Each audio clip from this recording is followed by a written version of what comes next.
தமிழ் தமிழ் மொழி ஒரு தொன்மையான மொழி. உலகத்தில் எத்தனை மொழிகள் இருக்கிறதோ அத்தனை மொழிகளுக்கும் முதன்மையான ஒரு மொழி என்றால் அது தமிழ்தான். ஒரு தமிழ் மொழி வைத்து பல நூல்கள் புலவர்கள் இயற்றியுள்ளார்கள். எங்கே இயற்றினார்கள் என்றால் மதுரையிலே. தற்பொழுது இருக்கும் மதுரை அல்ல, தென்மதுரை என்று சொல்வார்கள். அங்கேதான்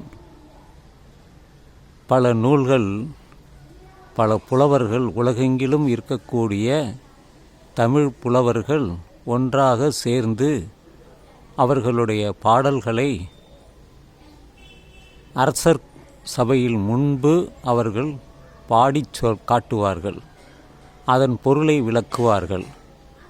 அதை அறிந்து கொண்டு தக்க சன்மானமும்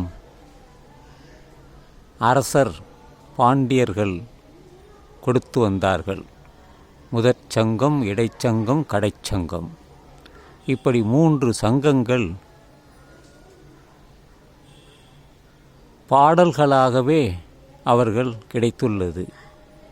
ஆனால் முதற் சங்கம், இடைச்சங்கம் இதில் எழுதப்பட்ட பாடல்கள் எல்லாமே ஓலைச்சுவடிகள்தான்.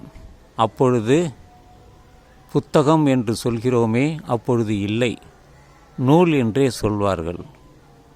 அதெல்லாம் அழிந்துவிட்டது.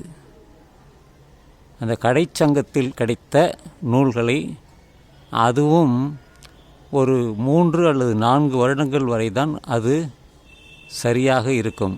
அதன் பிறகு அது அழிந்து போய்விடும். பனை ஓலை தானே, அதனால் அவர்கள் புதுப்பித்து வருவார்கள்.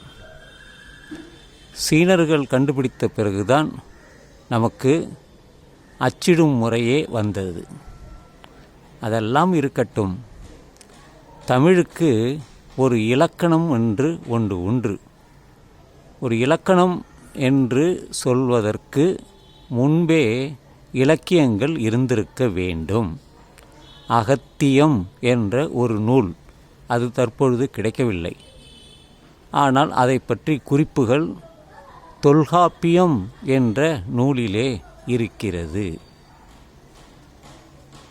அது முற்றிலுமே இலக்கணம்தான். இலக்கண நூல் வேறு எந்த மொழியிலும் நான் சொல்லக்கூடிய 2600 வருடங்களுக்கு முன்பு, அதாவது 600 BC, இயேசுநாதர், கௌதம புத்தர் இவர்கள் பிறப்பதற்கு முன்பே ஒரு தமிழ்மொழி சிறப்பாக இருந்தது. அதுவும் இலக்கண நூலாக இருந்தது என்றது தான் முக்கியம், நாம் தெரிந்து கொள்ள வேண்டியது.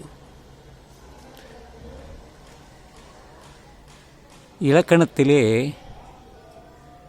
வினை என்ற ஒரு சொல் உண்டு. வினை, வினைத்தொகை, வினைமுற்று. வினை என்று 3 காலத்திற்கும் பொருந்தும்படியாக சொல்வார்கள். வினைத்தொகை, வினை என்றாலே ஒரு காரியத்தை செய்வது. அது முக்காலத்திற்கும் பொருத்தமாக அது இருக்கும். வினை, அதைத்தான் பிற்காலத்தில் கர்மா என்று வடநாட்டில் சொன்னார்கள். அவர்களுடைய புராணத்தில் எழுதினார்கள், கர்ம வினைப்படித்தான் எல்லாம் நடக்கும் என்று. ஆனால் ஒரு மனிதன் எதை செய்கிறானோ அந்த செயலுக்குத்தான் கர்மா என்று பெயர். அவன் செய்கின்ற செயலுக்கு நல்வினையும் உண்டு, தீவினையும் உண்டு. நற்செயலும் உண்டு, தீய செயலும் உண்டு.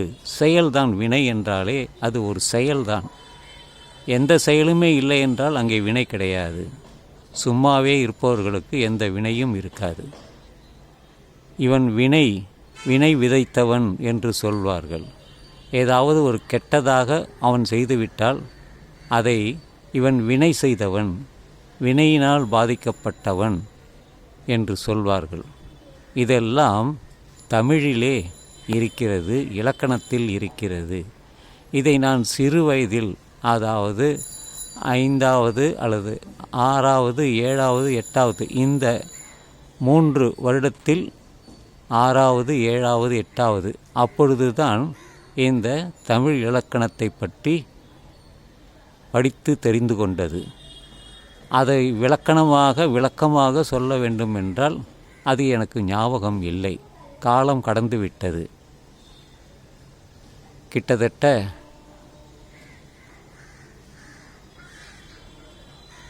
50 வருடங்கள் கடந்துவிட்டது தமிழை. ஆனால் தமிழ் பேச்சு வழக்கில் இருக்கிறது. 50,000 காலத்திற்காக பேசப்பட்டு வருகிறது. இந்த இலக்கணம், இலக்கியங்கள் மற்றெல்லாம் பிற்காலத்தில் ஏற்பட்டது தான், ஓலைச்சுவடிகள் தான். கல்வெட்டுக்கள் சிலவற்றை இருக்கிறது. 1000 வருடங்களுக்கு முன்பு உள்ள கல்வெட்டுக்கள் இருக்கிறது. பாடல்கள் எல்லாம் அழிந்துவிட்டன. ஆனால் அதை புதுப்பித்தே வருவதால் இன்றளவும் பல நூல்களை நம்மால் பார்க்க முடிகிறது. இந்த செய்தியை உங்களுக்கெல்லாம் தெரிவிக்க வேண்டும் என்பதற்காகவே இந்த பதிவு. இந்த நாள் இனிய நாளாக அமைய உங்களுக்கு எல்லோருக்கும் நல்வாழ்த்துக்கள். காலையிலே மழை ஆதலினால் என்னால் மாடியில் இருந்து இந்த பதிவை செய்ய முடியவில்லை. அதனால் மதியத்தில், அதுவும் 4 மணிக்கு மேல் நான் செய்கிறேன்.